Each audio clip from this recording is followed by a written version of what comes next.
the Vehicles Act, but is that deterrent enough? Because many would like to say that it's not, given the kind of accidents that we see on an everyday basis, given the instances that we see, each one of you, that we're out on the roads, whether we're driving, we're pedestrians, we see people drive in the opposite direction ever so often, be it small congested streets or the highways. There is no respite from this wrong side driving. Let's open this up on this broadcast. Kiran Bedi from IPS and former Lieutenant Governor of Puducherry joins us.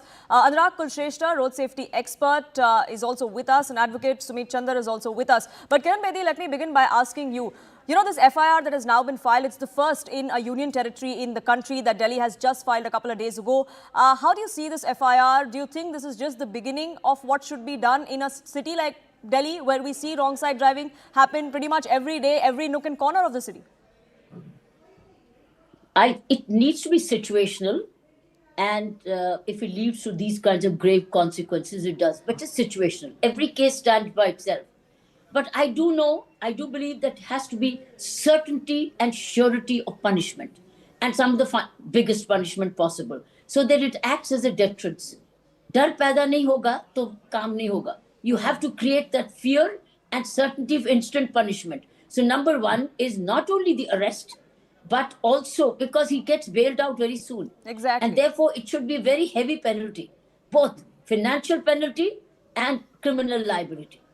Exactly. I was just going to get at that even though an FIR was filed, even though this rider was booked, he did get bail immediately because that's what the section of the law says. Then how do you get around that? I mean, is that deterrent enough? Because clearly we would like to believe it's not.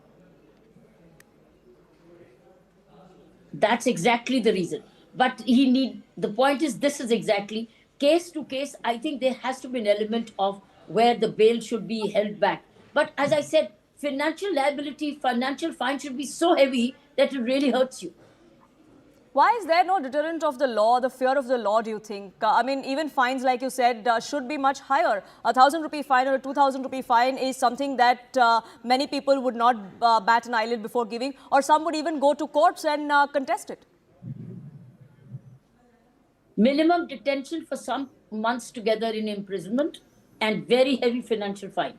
So that means you have to go back to his sources of income and then see how does he get compensated. He must feel the financial pinch. So it's both ways, both custody and financial fine. Kiran Bedi,